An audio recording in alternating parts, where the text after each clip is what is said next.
Has anyone else realized Hugh Jackman has been in a lot of prison movies lately? I mean, he was Jean Valjean in Les Miserables, who was a prisoner, and he was in prison at the beginning of the new Wolverine film, and now he's in a film called Prisoners.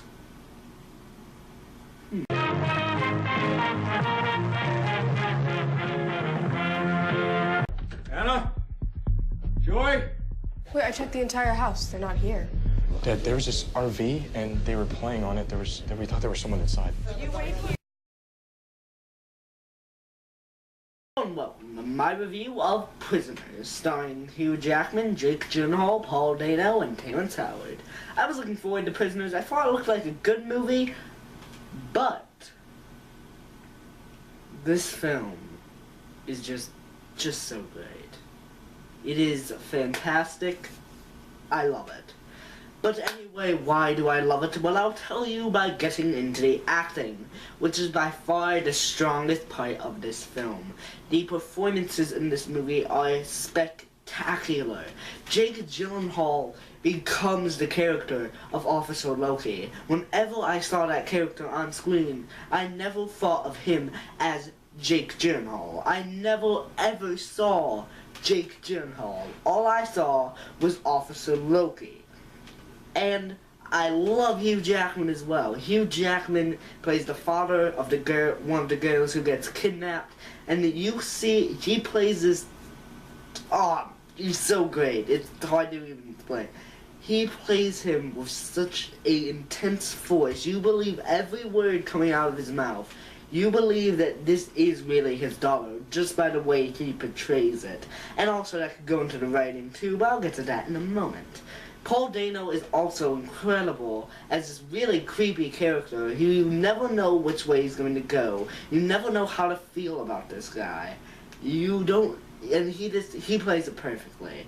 I love all the performances in this film. There was not one single bad performance except one Mr. Terrence Howard. Now I like Terrence Howard, don't get me wrong. However, I feel you have all these great performers in one movie, and then you got Terrence Howard over there, who seems like he just really does not want to be there. And I know you could say that's a character, but no, I don't believe him for a second. And comparing him to all the other actors, it just does not fit at all. And I know I shouldn't compare him to other great actors, but no, I know Terrence Howard could have been better than this, and I expect more next time. But now, let me get into the directing.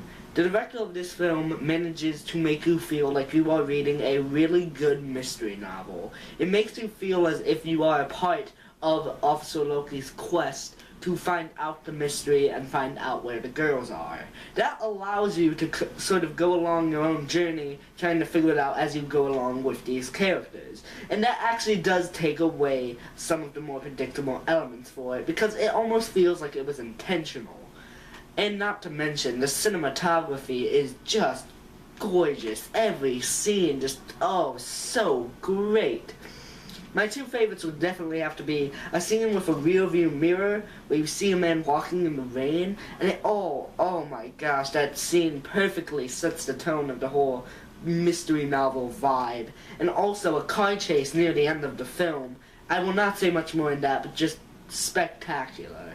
What is the plot of this film? Well, Hugh Jackman and Terrence Howard's daughters got kidnapped, and now they hire Jake Gyllenhaal. They call upon Jake Gyllenhaal to find their daughters.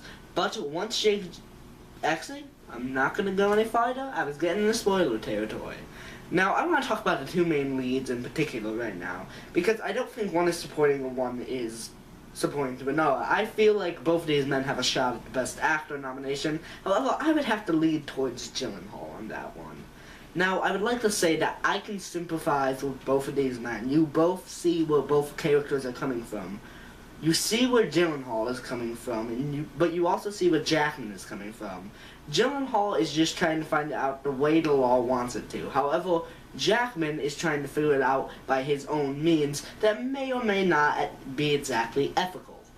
Now, most times I would say Hugh Jackman is an awful person and he deserves the worst.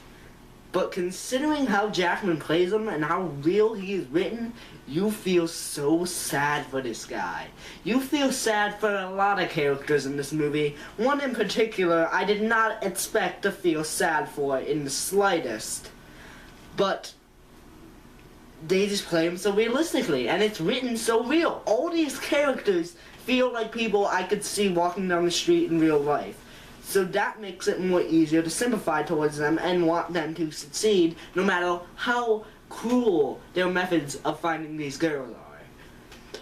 And not to mention, there are twists and turns here that you will not predict. There are some you will predict, and I did predict a few here and there, but it kept me on the edge of my seat, I will tell you that much. And also, I must say that this film is 2 hours and 30 minutes, and though you definitely see how long the film is, it's very slow paced, but it works towards the film's advantage. It helps set a tone, it helps build tension. And the only reason I wanted to get out of the theater was because I had to go to the bathroom, and I felt if I left, I would miss something important, because this movie keeps you on your toes that much. And I will say that my one problem with the movie, besides Terrence Howard being a little too disconnected, is the fact that there's a twist. And the twist isn't bad. I'm fine with the twist. But there's something the character says about the means behind the twist, and it just doesn't work when you think about it. But other than that, this film is glorious. It is fantastic. It has a fantastic ending, has interesting characters, likable characters. It has great cinematography, has intense scenes. It is great. Definitely go see Prisoners. I'm going to give Prisoners an A. I'm sort of leaning towards an A+. I'm going to stick with an A. So tell me what you thought of Prisoners in the comments below, and please like, favorite, and subscribe for more.